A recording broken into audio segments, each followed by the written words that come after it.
my name is Samantha Rose, and I am the director of Hurlyburly. This show originally came into my hands about a year ago in April. Joe Hoffman, one of the actors in the show, this is like his favorite play, and he had wanted me to read it. So he gave it to me. No pressure on choosing this show. I read through it and I was absolutely obsessed with it from the first read. There is so much life in the show. Yes, it is very heavy and toxic masculinity. I think a couple of the actors have spoken on that in their video interviews as well.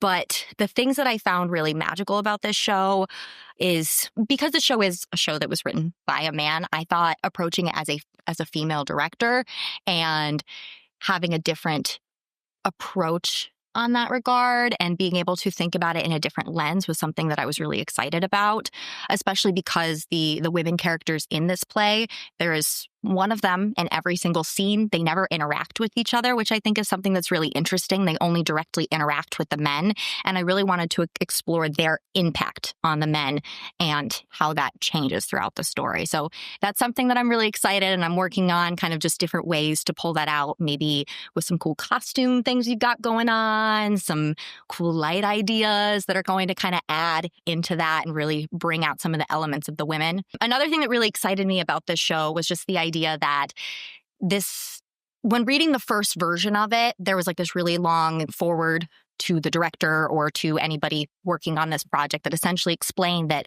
when he had written it, he wanted to place the show in Hollywood because it almost adds or it puts up a wall between the reader, the audience, and what's going on the stage, because that's Hollywood. That doesn't happen here. These kind of people, they don't actually exist. They're just they're people in Hollywood. And now the fact that this is a show that takes place in the 80s. So now that's going to add an additional layer between the audience. Well, these are how guys in the 80s acted. These are guys in Hollywood. We don't deal with this anymore.